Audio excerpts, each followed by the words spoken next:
What's up guys? Today, I will show you a science fiction movie. Spoilers ahead, watch out and take care. The Avalon, a sleeper ship transporting 5,000 colonists and 258 crew members in hibernation pods, is traveling from Earth to the planet Homestead 2, a journey lasting 120 years. 30 years into the journey, an asteroid collision damages the ship, even though it is theoretically damage-proof, resulting in a malfunction that awakens one passenger. The passenger awakened is Jim Preston, a mechanical engineer. His pod opens and an automated system helps with his awakening, telling him that he spent 120 years in suspended animation and that the ship is only 4 months away from Homestead 2. He's told that he will be able to spend that time enjoying the luxurious aspects of the ship. Excited and nervous to meet the people on the ship, he gets ready and leaves his cabin and walks into an automated class. Jim looks a little anxious as the hologram explains the situation on Earth, calling it overpopulated, overpriced, and overrated. It tells him to hold his questions to the end of the lesson, but Jim keeps asking why he's the only one there. He realizes that the hologram can't answer him. Jim goes to search for other people. He gets to the main concourse of the ship. No one is there either, but an automated informational desk offers to help. Jim asks to talk to a real person, but when he finds that there is no one, he asks to speak to the captain. When he gets there, he doesn't have access to go inside, but he can see that none of the main crew is awake either. Jim eventually goes to the observatory where he finds out that the ship is actually 90 years away from Homestead 2. He realizes that he woke up too soon, so he rushes back to the concourse and sends a message back to Earth asking what he should do, because he doesn't know how to get back into hibernation. The communication system informs him that the overpriced call to Earth would take approximately 55 years to get an answer back. Jim is devastated. He walks around and finds the ship's bar, where he sees another person. As he's talking to the bartender, something seems strange about him. When he goes to get him a drink, Jim realizes that he's an android. It's called Arthur. Jim wants to find out more information from him, but he can't even explain to the android how it's possible for him to be there ahead of time. Jim wakes up in his cabin the next day and goes to the cantina, where he quickly realizes that most of the things on the menu are reserved for gold-class passengers only. Sorry. Large coffee. He gets his plain coffee and tries to figure out how to fix his hibernation chamber. After he gets all the tools, he manages to get it operating and lies down inside of the pod. But nothing happens. Next, he decides to use the tools he found to get into the crew's hibernation chambers. That doesn't work either. Small malfunctions happen around the ship. Jim keeps returning to the bar to drink, but mostly to talk to Arthur. The android gives him some advice that convinces him to break into one of the gold-class rooms and try to have some fun on the ship. Jim tries all the restaurants, the games, the entertainment system. Alright. But as time passes, he becomes even more miserable to be there alone. One day he gets drunk and wanders around the hibernation pods, when he stumbles into an airlock with spacesuits designed for spacewalks. Jim gets into a suit and goes to the airlock, pushes a lever and then the button to release the airlock door. Have a wonderful time. Once outside the ship, he's mesmerized by the view.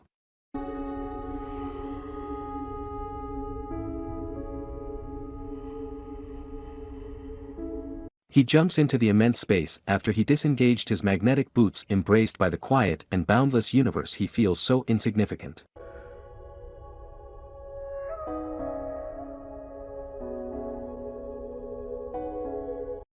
A drop of tear slips down his cheek, for nothing makes him more lonely than floating in the unknown space. He tries to put an end to his miserable life after coming back in,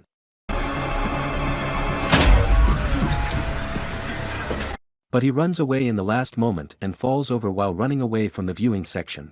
When he gets up, he notices a beautiful woman, Aurora, hibernating in her tightly enclosed pot. Searching passenger profiles. I'm Aurora Lane, passenger 1456. I'm a writer. But Jim can't help but fall in love with the only one lady in the ship. In the following days, after checking all her video files and private information, he knows she's a writer. The more Jim digs about Aurora, the more he wants to meet the real her. It's like the first day of school, but the school bus took 120 years to get there. We're creating a culture. You're funny. He wants to meet the real her. And gain her love. So an evil thought pops into his head that he should wake her up. He can't stop talking about his evil thought. With a barman the only one who can speak to him, he tries so hard to convince himself to forget Aurora. Battling with himself for a long time, Jim finally decides to wake her up. He feels so frightened as well as guilty watching Aurora waking up slowly. He runs back to his room trying to calm himself down. However, he can't hold his feelings any longer and pretends to bump into Aurora. Hello. Hi, Preston. Aurora Lane. Do you know what's going on? We will arrive in approximately 89 years. 89 years? Aurora is shocked after Jim explains to her she's accidentally awakened 89 years early, due to some unknown technical mistakes. In fear, she tries many ways to make her back to hibernation but fails every time. So she tries to adapt to the non-ideal situation and make friends with Jim. Such a wretched weirdo in her mind. Through more conversations, Jim learns that Aurora has a round-trip ticket where she plans to live on Homestead 2 only for a year. And goes back to the future Earth 250 years later so as to make her the best writer with her unique story and experience. Aurora and Jim starts to try different things on the ship.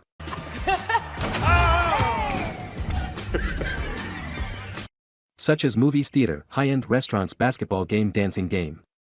But definitely not the hormone game yet. After a while, Jim asks Aurora out for a date. And takes her to the viewing section, where they both put space suits on and float onto the endless space.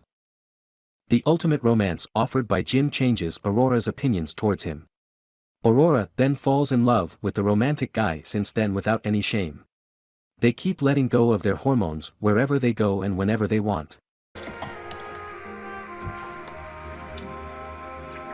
One day, while leaving Aurora at the bar, Jim goes to get the ring he makes for Aurora as he plans to propose to her on her birthday.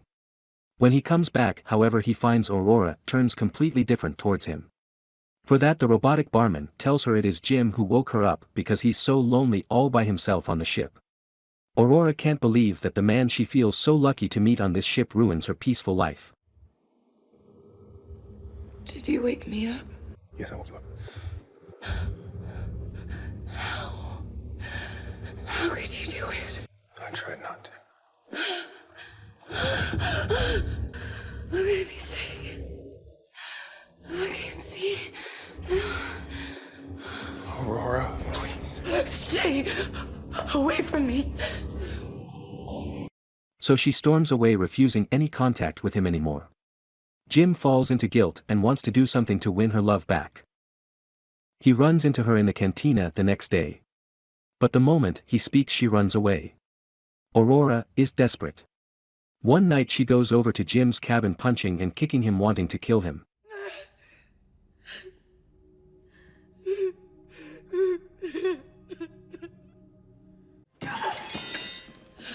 Talking to her over the microphone because she keeps avoiding him. Jim tries to apologize and explain his actions to her. He tells her he fell in love with her. But Aurora doesn't care. She can't forgive him for taking her life. You took my life! One night as Jim is in his cabin, another malfunction happens. The ship faces a critical error and the main command shuts down. Later he walks into the elevator and it malfunctions. Aurora walks into the main concourse and sees that Jim has planted a tree there.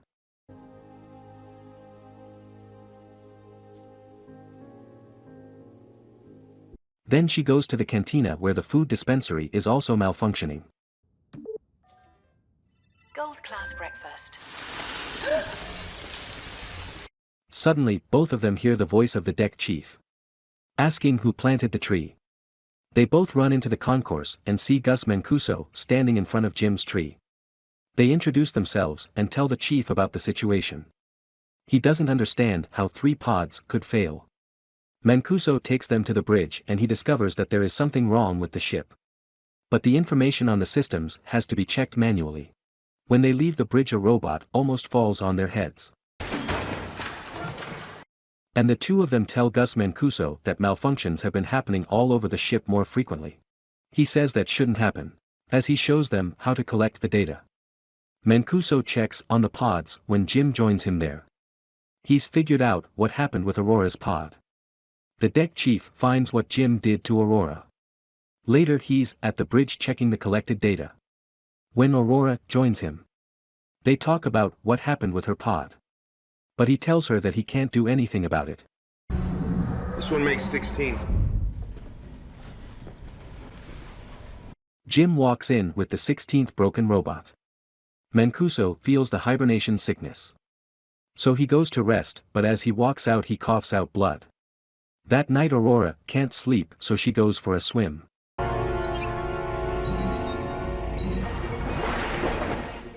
Suddenly there's gravity lost throughout the ship and she starts drowning as the water from the pool moves with her. The gravity drive resets and she barely makes it out alive.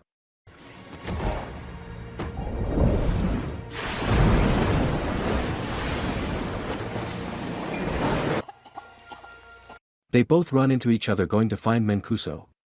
The three of them are back at the bridge. Slowly, discovering what has been going on with the ship. Mancuso figures out that something happened 2 years ago, taking out a major system. They need to find and fix what has caused the failure because the entire ship is trying to pick up the slack. If they don't fix it, the entire vessel will be stranded. They go to find the problem, but Mancuso faints.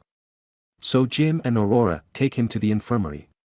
He's dying and there are no treatments that can stop it or prolong the time he has left. Some time later the three of them meet in the observatory and Mancuso gives Jim his ID bracelet. Tells them to fix the ship and immediately perishes. Suddenly the lights change to an alarming red and the ship starts shaking. Jim tells Aurora that he needs our help and they run toward engineering. But there's another failure in the gravity drive. Malfunction affects Arthur as well. Jim deactivates him. They finally arrive in engineering and start looking for the problem. They find it in the power plant and as they open the hatch Aurora gets sucked in. The asteroid has caused a breach in the hull in that area.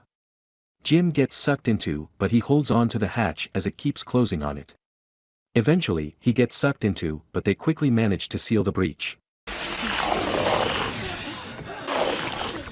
Instantly after fixing that problem, Jim realizes that there is more than one breach in the hull. The two of them follow the trajectory of the meteor and find that it has hit the reactor control computer. Jim thinks he can find replacement parts for it. They find the part and change it, but the process of venting the reactor still fails. They do it manually, but it fails again. Outer door non-responsive. What does that mean? Jim figures out that he needs to open the van door from outside of the ship, so they can cool the reactor down. The outer door's jammed. We've got to open that door and cool the reactor down or the whole ship is gonna blow. How? I gotta go out there. Both of them go to the airlock and as he's getting ready to go out, he gives Aurora Mancuso bracelet because he might not come back. She helps him with the suit as he walks into the airlock. She tells him to come back because she can't live on the ship without him. Jim? Jim, come back to me. I can't live on this ship without you.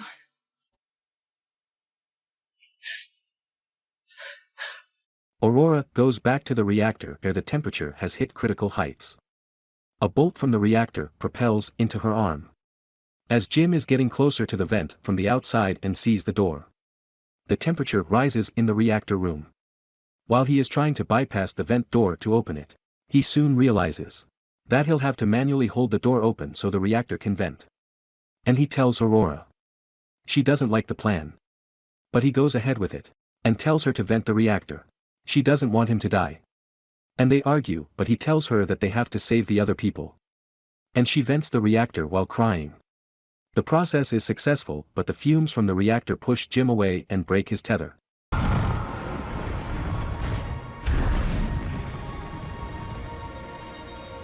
The pressure in his suit is dropping. He tells Aurora what happened. And she moves as fast as she can to get to another suit and bring him in. In his last breath, he apologizes to her again. She puts on a suit and flies out to get him. But her tether is too short. She's pulled back, but she's not giving up. Suddenly, she grabs onto his tether and manages to pull him in. Aurora drags Jim into the infirmary. Only to find out that he's already dead. She uses Mancuso's bracelet to override the medical protocols and to resuscitate him.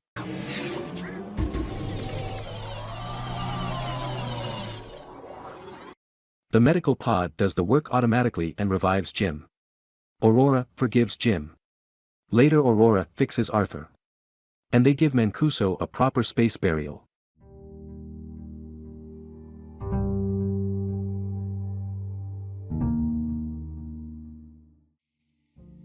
There's something I have to show you. In command mode, it turns out the auto dock has an option called stabilize and suspend. It stops all metabolic activity. What are you saying?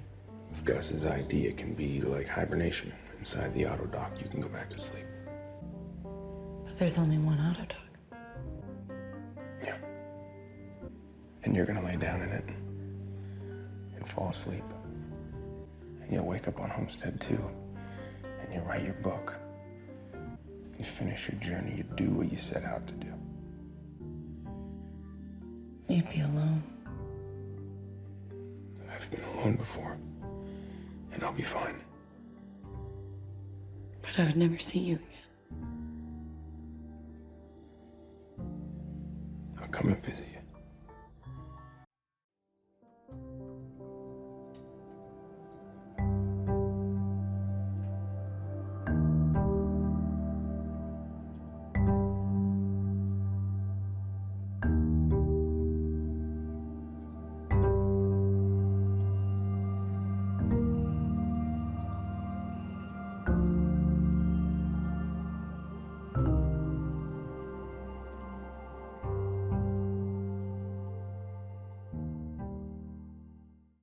Jim takes her to the infirmary and tells her that he's found a way to use the medical pot as a hibernation one.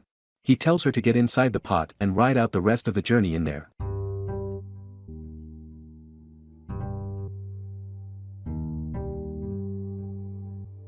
But as it turns out, she's an idiot. Today's my day with Arthur. What's that? Something I've wanted to give you for a long time. No you. Bye. You Aurora doesn't take her last chance to go back to hibernate. Instead she stays and accepts Jim's love. Accompanying him with love to kill the boring time. 88 years later the crews wake up on schedule. Shortly before arrival at Homestead 2. They discover that the Grand Concourse has changed into a sweet home. With a huge tree, much vegetation and birds as well. As a wonderful story that Aurora writes about their journey that she and the Jim ever experienced.